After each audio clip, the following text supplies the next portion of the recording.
காஷ்மீர் பகல்காம் தாக்குதலில் உயிரிழந்த இந்திய கடற்படை அதிகாரியின் அஸ்தியை அவரது தந்தை ஹரித்வாரில் கங்கையில் கரைத்தார்.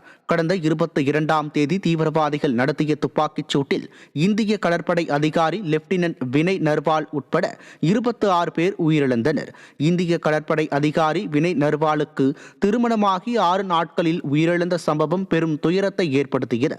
இந்நிலையில் வினய் நர்வாலின் அஸ்தியை அவரது தந்தை கண்ணீருடன் கங்கையில் கரைத்த நிகழ்வு சோகத்தை ஏற்படுத்தியது.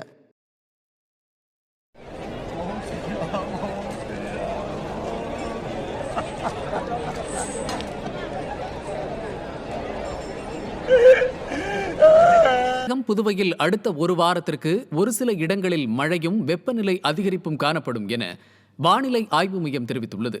சென்னை வானிலை ஆய்வு மையம் வெளியிட்டிருக்கும் அறிவிப்பில் வளிமண்டல கீழடுக்கு பகுதிகளில் கிழக்கு மற்றும் மேற்கு திசை காற்று சந்திக்கும் பகுதியை நிலவுவதன் காரணமாக அடுத்த ஒரு வாரத்திற்கு தமிழகம் மற்றும் புதுவையில் ஓரிரு இடங்களில் இடி மின்னலுடன் மழை பெய்ய வாய்ப்பிருப்பதாக வானிலை ஆய்வு மையம் அறிவித்துள்ளது.